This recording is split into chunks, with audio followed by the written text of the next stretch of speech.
Hello बच्चों, स्वागत है आपका हमारे इस यूट्यूब चैनल पे।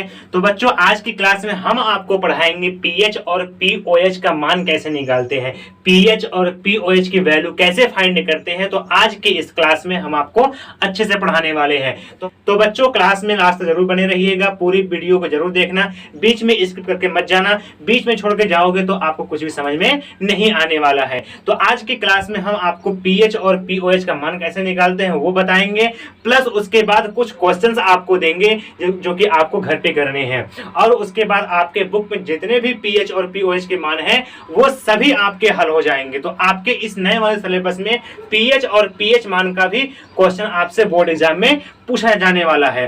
तो अगर आप अभी भी आपको नहीं पता है कि हमारा नया सिलेबस क्या है, तो आप हमारे इस यूट्यूब चैनल पे आइए और वहां से आप अपने सिलेबस को देखिए कि आपको इस साल 2024 के अंदर बोर्ड एग्जाम में किन किन टॉपिक के ऊपर एग्जाम देने हैं। तो बच्चों, चलो आज हम इस क्लास में पढ़ते हैं पीएच और पीओएच मान। देखो, पीएच मान और पीओएच मान होता क्या है एक्चुअल में। पीएच मान और पीओएच मान होता क्या है कि हमने अभी इस चैप्टर में पढ़ना है अम्ल और क्षार। क्या पढ़ना है? अम्ल और क्षार, यानी कि एसिड और बेस। इसके ऊपर पीएच और पीओएच। देखो, अम्ल क्या होता है, क्षार क्या होता है, इस चैप्टर में मैंने पढ़ा दिया है कि जो अम्ल होते हैं वो जलीय विलयन में यानी कि एक्वस मीडियम में वो H+ आयन डोनेट करते हैं, H+ आयन देते हैं, तो उन्हें कहते हैं अम्ल या फिर एसिड कहते हैं। तो H कहाँ पे है? पीएच पे, यानी कि जब जो पीएच वैल्यू होती है वो अम्लीय विलयन यानी कि एसिडिक सॉल्यूशन के लिए फाइंड की जाती है। ठीक है बच्चों। और जो पीओएच होता है वो बेस यानी कि क्षार यानी कि बेसिक सॉल्यूशन के लिए फाइंड की जाती है। तो बच्चों देखो, ये पीएच और पीओएच को हल करने से पहले जो इनका मान होता है, किसी भी विलयन के लिए जो पीएच और पीओएच का मान होता है उसको निकालने से पहले कुछ फार्मूले और कुछ नियम को जानना जरूरी होता है। तो वो अभी हम लिख रहे हैं, तो उसको फटाफट से आप अपने कॉपी में नोट करिएगा जिससे कि वो आपको भूल ना सके। देखो, पीएच का पहले फार्मूला क्या होता है। जो पीएच का फार्मूला होता है वो माइनस लॉग यानी कि लघुगणक होता है। ये लॉग बेस ऑफ 10 यहाँ हो जाएगा H+ का सांद्रता या फिर concentration of the hydrogen ion. और जो पीओएच की वैल्यू होती है, जो पीओएच का मान होता है वो होता है माइनस लॉग बेस ऑफ 10 यहाँ हो जाएगा हाइड्रोक्साइड आयन।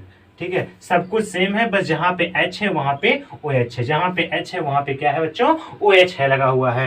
ये हो गई। अगर हम pH और pOH को जोड़ देते हैं तो इनका मान आता है 14 यानी कि 14 आता है। तो ये मेरे पास तीन फार्मूले हैं pH और pOH को फाइंड करने के लिए, पीएच और पीओएच को निकालने के मेरे पास ये तीन सूत्र हैं। इन तीन सूत्र पे ही हमें काम करना है जिससे कि पीएच और पीएच को हम निकाल सकते हैं। ठीक है बच्चों।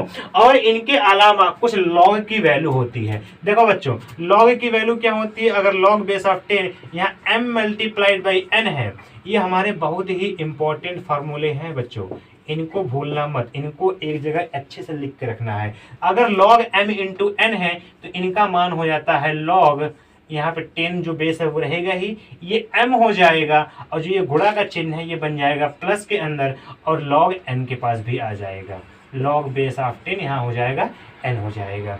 वैसे ही अगर ये भाग में है, वैसे ही क्या है, अगर ये भाग के अंदर है m/n मतलब कि m/n के अंदर है तो हमारा गुणा प्लस में चेंज हुआ है तो जो भाग है वो माइनस में चेंज हो जाएगा, बाकी सब कुछ काम वही होगा।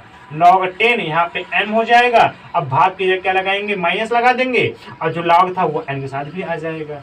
log बेस ऑफ 10 यहाँ हो जाएगा n बच्चों।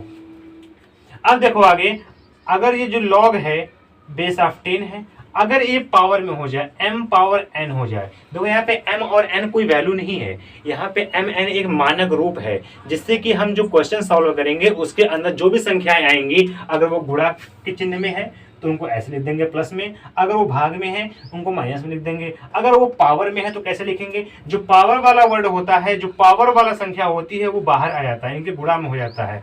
जो पावर वाला संख्या वो कहाँ आ जाएगा? गुणा में आ जाएगा। तो n गुणे हो जाएगा log बेस ऑफ 10 यहाँ हो जाएगा m बचेगा केवल। ये तीन फार्मूले मेन हो गए log के लिए। अब इसके बाद कुछ लॉग की वैल्यू होती है, लॉग का कुछ मान होता है। देखो बच्चों, जो लॉग होता है लॉग बेस ऑफ 10, अगर यहाँ पे 1 है, लॉग 1 का जो मान होता है वो ऑब्वियसली 0 होता है। इनको रखना है। अगर कहीं पर log 1 दिख जाएगा तो वहां पे उसकी वैल्यू हमें 0 पुट कर देनी है। अब इसके बाद log यहाँ पे अगर बेस ऑफ 10, अगर यहाँ पे 10 है, log 10 की वैल्यू अगर रखनी है तो उसकी वैल्यू हो जाती है 1। कितनी हो जाती है बच्चों? 1 हो जाती है। अब उसके बाद जो log बेस ऑफ 10 है, अगर यहाँ पे ये 2 होता है, log 2 पूछा जाता है, जनरली log 2 का क्वेश्चन आ जाता है, उससे ऊपर नहीं आता, log 3, 4, 5 नहीं आता है उतना आपके लेवल के हिसाब से।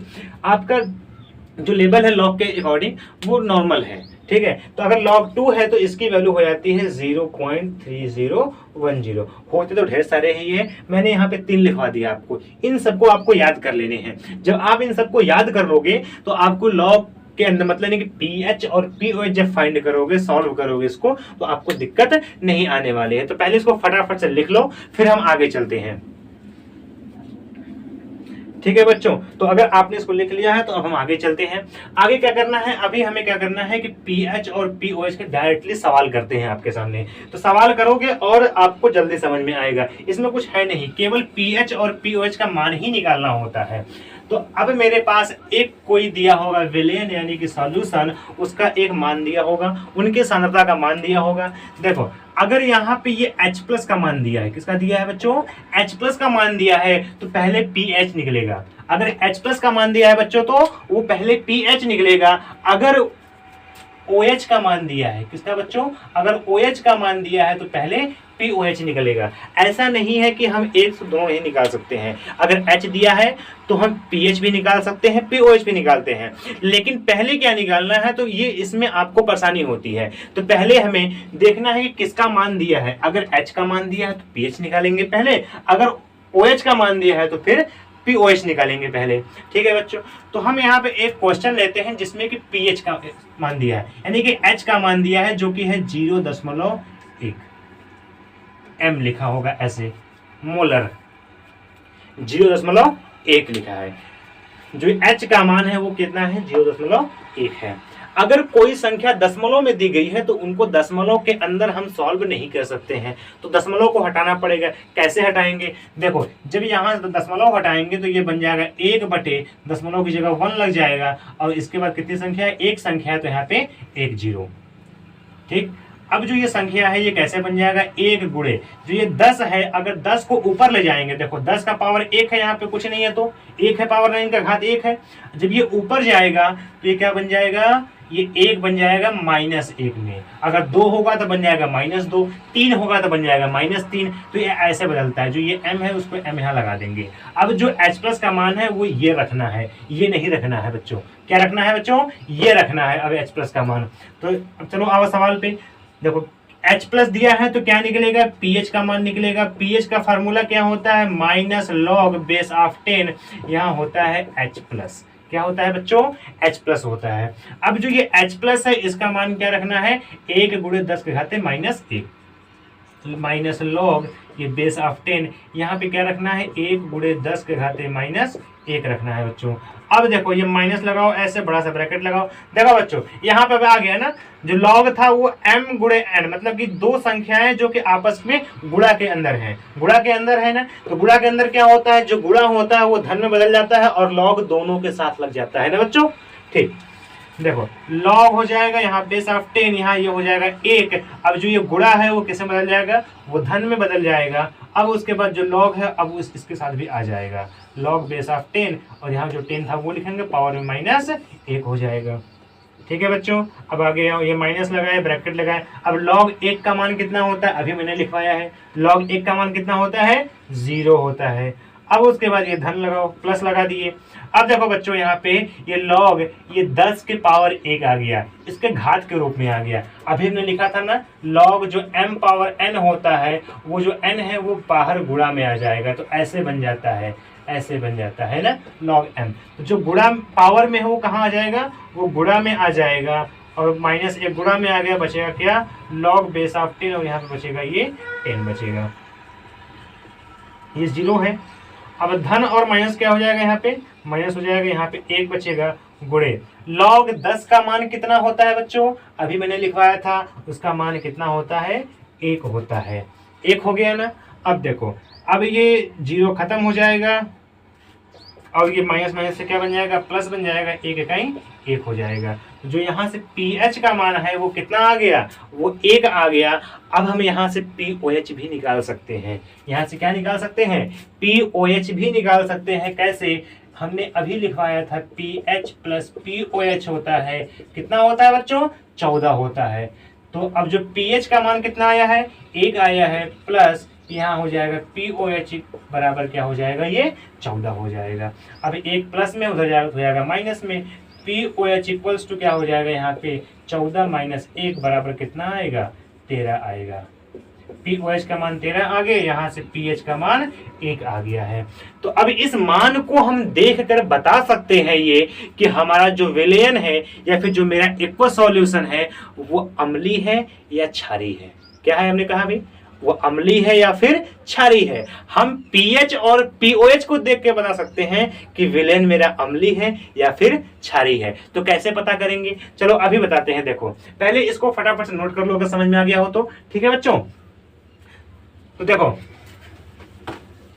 अभी करना क्या है कि हमें pH और POH को देखकर क्या बताना है, अम्लीय है कि या वो क्षारीय है। देखो pH अलग है और POH अलग है, बिल्कुल भी pH अलग है और POH अलग है। अगर आपने पढ़ा होगा अम्ल और क्षार यानी कि एसिड और बेस, तो आप वहां पे एक चीज जाने होंगे कि जो अम्ल होता है और जो क्षार होता है वो दोनों एक दूसरे के विपरीत होता है, वो दोनों एक दूसरे के उल्टा होता है। अगर अम्ल है तो क्षार कम होगा, क्षार है तो वो अम्ल कम होगा, ऐसा होता है।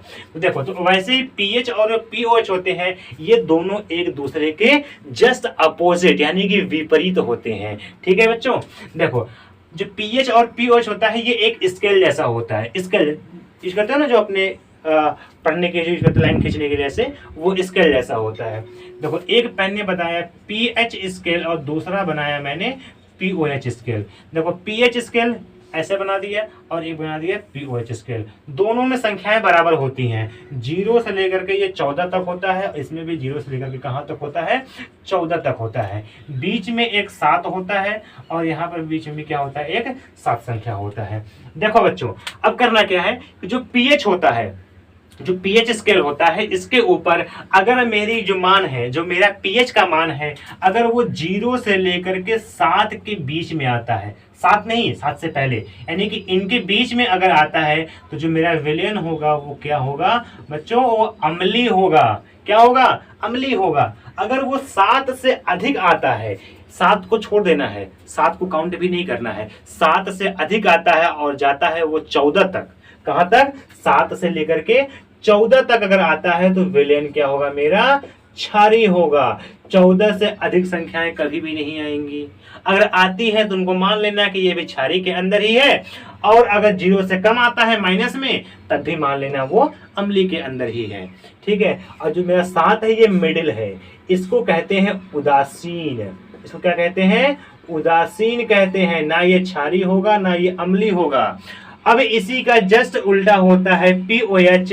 देखो यहाँ पे 0 से 7 क्या है, अम्लीय है, तो यहाँ पे 0 से अगर POH का मान 0 से लेकर 7 के बीच में आता है तो वो क्या हो जाएगा, क्षारीय हो जाएगा। वो क्या होगा, क्षारीय होगा। और 7 को छोड़ देना है, 7 के बाद अगर आएगा तो वो क्या हो जाएगा बच्चों, वो अम्लीय हो जाएगा। अगर 7 पे आता है, अगर 7 आता है तब इसमें भी क्या हो जाएगा, उदासीन हो जाएगा। ठीक है बच्चों, इतनी बात समझ में आ गई कि अम्लीय कब होगा और क्षारीय कब होगा। ठीक है, तो देखो अब ये दोनों एक दूसरे के अपोजिट हैं। तो जो हमने अभी इसके पहले सवाल हल करवाया था वहां पे pH का मान, वहां पे क्या था, वहां पे pH का मान कितना था, 1 आया था, और जो POH था उसका मान 13 आया था ना। जो pH था उसका मान 1 आया था और जो POH था उसका मान 13 आया था। pH 1 आया है तो pH स्केल कौन सा है, ये वाला है। तो pH 1 है यानी कि 0 से लेकर 7 के बीच में आएगा, तो विलयन मेरा क्या होगा, अम्लीय होगा। विलयन कैसा होगा, अम्लीय होगा। ठीक है, और देखो POH कितना है, 13 है, तो ये 7 से अधिक है, 14 के पास तक है, तो ये भी क्या होगा, अम्लीय होगा। किसी भी एक ही विलयन के लिए जो pH और POH होता है उनका जो मान होता है वो तो अलग अलग होगा, लेकिन जो उनका प्रकार होता है वो सेम होता है। अगर अम्लीय पीएच में है तो पीओएच में भी अम्लीय होगा, अगर वो क्षारी है पीएच में तो पीओएच में भी वो क्षारी होगा। तो अगर बच्चों क्लास अच्छी लगी हो तो अपने दोस्तों के साथ जरूर शेयर करना। अब मिलते हैं अब ऐसे ही एक नए चैप्टर के साथ, अगले वीडियो में मिलते हैं। अगर वीडियो देखने में मजा आया होगा तो फटाफट से शेयर कर दो।